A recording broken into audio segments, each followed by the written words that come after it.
Terima kasih Anda masih menyaksikan Liputan Pagi Akhir Pekan bersama saya Anastasia Putri dan juga Jati Dharma yang masih kami siarkan secara langsung dari kawasan Lobi Senen City, Jakarta. Ya, masih ada informasi menarik yang akan kami sampaikan dan tentunya ini adalah segmen ketiga di mana kita menyajikan informasi khas Liputan Pagi Akhir Pekan.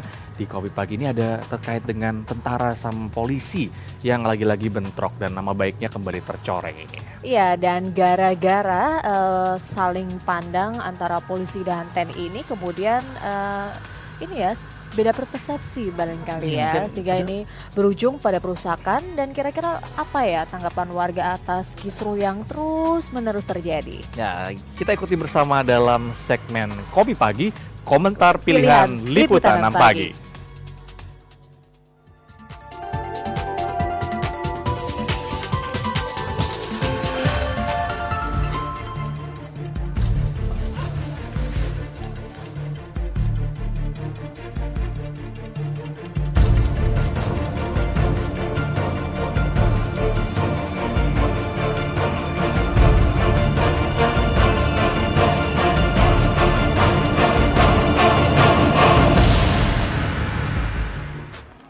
Selamat pagi saudara, lagi-lagi terjadi berita bentrokan antara tentara dan juga polisi yang ada di Karawang, Jawa Barat.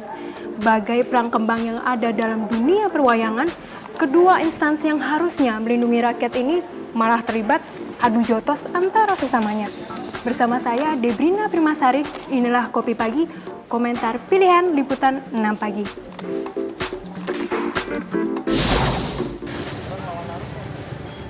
Sungguh memalukan, tapi itulah yang kembali terjadi.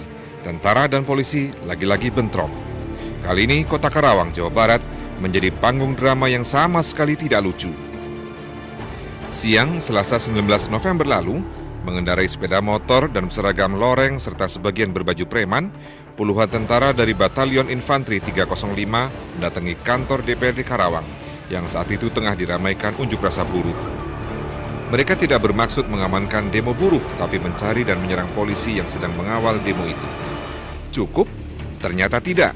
Tentara-tentara itu lalu merusak mobil Dalmas dan kendaraan dinas polisi lainnya.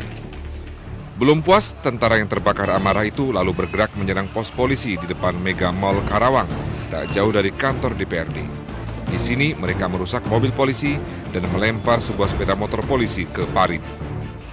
Akibat aksi brutal tentara ini, beberapa polisi terluka. Mereka kemudian dirawat di Rumah Sakit Cito, Karawang. Bentrok di Karawang ini dipicu masalah sepele sebenarnya. Beberapa jam sebelumnya, saat mengawal demo buruh di sekitar kantor DPD Karawang, seorang polisi, Bribka Weli, bertatap wajah dengan seorang pria yang sedang mengantar istrinya. Belakangan diketahui, pria itu adalah Praka Edi, seorang anggota Batalion 305. Saling tatap tak bersahabat itu berbuntut adu mulut, lalu adu pukul. Dijembatani dan disaksikan atasan, kedua orang itu lalu berdamai dan saling memaafkan. Tapi maaf itu ternyata hanya di bibir. Masih ada bara dendam yang belum padam, yang kemudian menyulut kemarahan yang dilampiaskan dengan menyerang dan merusak pos polisi. Pastinya sangat meresahkan masyarakat ya. Kita kan percaya, maksudnya kita mempercayakan masalah keamanan, ketentraman masyarakat itu kan kepada polisi. Kurang suka dong, masalahnya kan di aparat, aturan harusnya untuk perlindungan masyarakat, masa memberi contoh yang kayak begitu. Menurut aku sih itu agak lebay aja ya, soalnya kan sesama pengaman negara gitu, masa saling berantem kan kayak nggak banget gitu. Saya sih nggak peduli urusan mereka. Saya sebagai warga masyarakat terima beres aja, yang penting aman negaranya, udah kelar.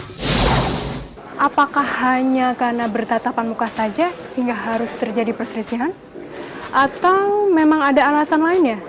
Dan ternyata masih banyak kasus-kasus lainnya yang karena alasan yang sepele hingga terjadi bentrok. Sebelum insiden Karawang, bentrok terakhir dan sangat-sangat memalukan adalah keributan antara tentara dan polisi di Ogan Komering Ulu atau Oku, Sumatera Selatan. Kamis pagi, 7 Maret 2013, puluhan tentara mendatangi Mapolres Oku di kota Batu Raja. Tanpa banyak bicara, mereka lalu membakar kantor polisi itu. Mereka juga menyerang polisi hingga 3 polisi terluka. Sejumlah kendaraan juga mereka bakar. Amarah para tentara itu dipicu kematian teman mereka, Ratu Heru Octavianus, akhir Januari lalu.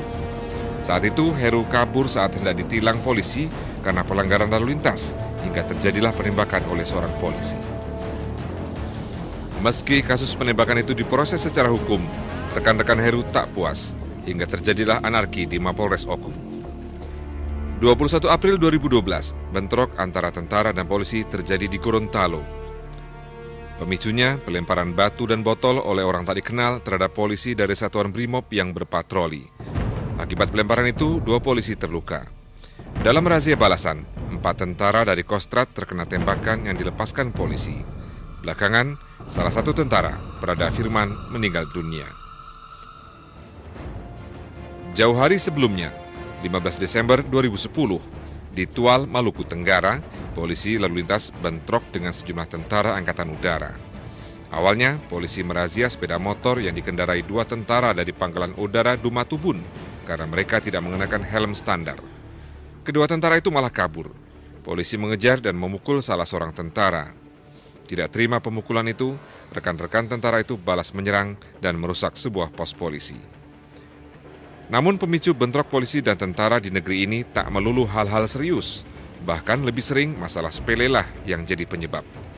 Kejadian di sebuah tempat karaoke di Depok, Jawa Barat pada 18 Oktober lalu misalnya.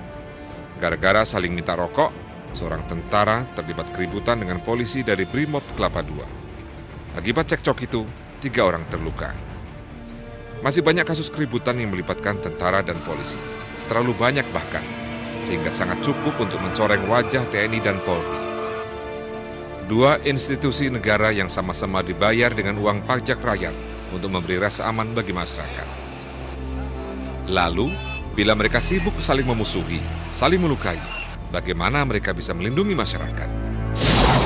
Mungkin petinggi-petinggi Polri, petinggi-petinggi TNI, atau mungkin juga Presiden juga bisa turun langsung mengatasi ini. Soalnya ini sangat memalukan juga kan. Minta deh kepada pimpinannya agar bertindak lebih tegas lagi terhadap bawahannya. Mungkin tahu ada kesenjangan sosial atau apa gimana gitu yang membuat mereka saling bertengkar. Harusnya sih Presiden turun tangan langsung karena kan TNI dan Polri itu komandonya dari Presiden.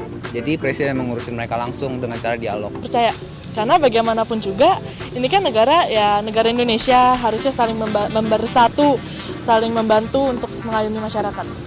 Mudah-mudahan.